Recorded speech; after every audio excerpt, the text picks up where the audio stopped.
Hi friends, welcome back my channel Nishmaratna creative news. అందరికీ happy new year. So ఇప్పుడు వచ్చేసి తనుజ కళ్యాణ్ గురించి లేటెస్ట్ న్యూస్ చూద్దాం. యాక్చువల్గా తనుజ ఇప్పుడు బయట అంటే ఇవాళ న్యూ ఇయర్ కదా, సో తనుజ ఈవెంట్స్లో కనిపించడం మాత్రం చాలా తక్కువగా ఉంది. ఎందుకంటే తను వాళ్ళ ఫ్యామిలీతో సెలబ్రేట్ చేసుకుంటుంది. కళ్యాణ్ వచ్చేసి బయటే ఉన్నాడు. 31st ఈవెంట్కి అటెండ్ అవుతారని చెప్పి ఆల్రెడీ మెన్షన్ చేశాడు కదా. సో మొత్తం ఎక్కడ చూసినా అక్కడ సెలబ్రేషన్స్, ఫ్యాన్స్ మీట్, లేకపోతే డ్యాన్స్లు వాటిల్లోనే ఉన్నాడు. అంటే తను ఎంత ఎంజాయ్ చేస్తున్నాడో మనకి అర్థమైపోతుంది. తనతో పాటు విష్ణుప్రియ కూడా ఒక స్టేజ్లో కనిపించింది అనమాట ఈవెంట్లో. సో అంటే కళ్యాణ్ మస్తు ఎంజాయ్ చేస్తున్నాడు.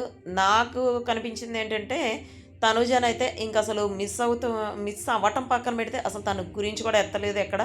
అంటే తన బిజీలో తను ఉన్నాడు. కోర్స్ అది పక్కన పెడితే ఇప్పుడు వచ్చేసి తనూజాకు వచ్చేసి ఒక బంపర్ ఆఫర్ వచ్చిందట. అదేంటంటే తనూజ భరణి గారు ఇద్దరు కలిపి ఒక సీరియల్ దిగబోతున్నారని చెప్పి మనకందరం లేటెస్ట్ న్యూస్. యాక్చువల్గా తనూజ ఇప్పుడు మూవీ ఆఫర్ వచ్చింది ఆల్రెడీ తనకి. భరణి గారు మూవీస్లో బిజీగా ఉన్నారు. బట్ ఇది ఎప్పుడు పట్టాలెక్కుతుంది అనేది తెలియాల్సిందే. అంటే ఎప్పుడు స్టార్ట్ అవుతుంది అనేది అయితే మనకి తెలియదు.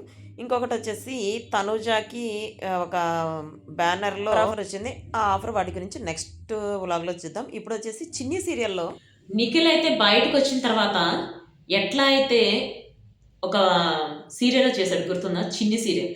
అదేవిధంగా తనూజ వచ్చేసి చిన్ని సీరియల్ గెస్ట్ అపిరియన్స్ రాబోతుందట. ఎస్, మీరు విన్నది నిజమే. అంటే యాక్చువల్గా తను సీరియల్స్ చేద్దామని చెప్పి అసలు అనుకోలేదు. కానీ తను స్టార్టింగ్ ముద్దమందారం సీరియల్ వల్లనే తను వచ్చింది కాబట్టి ముద్దమందారం సీరియల్ తీసిన డైరెక్టర్ సజెస్ట్ చేశారట.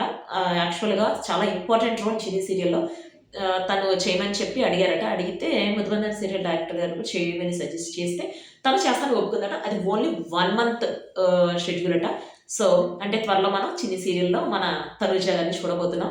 సో అంటే చిన్ని సీరియల్ హైప్కి వెళ్తుందని చెప్పొచ్చు. ఎందుకంటే నిఖిల్ బిగ్ బాస్ సీజన్ అయిపోయిన తర్వాత వచ్చి తను వచ్చిన ఒక 1 month 2 monthsలో చిన్ని సీరియల్ ఎంత హైప్కి వెళ్ళిందో మనం చూసాం కదా. సో అంతే హైప్కి ఇప్పుడు ఎలా అవుతుంది. సో ఇది వచ్చేసి మనకు latest good news. So, see you next video, guys. Bye.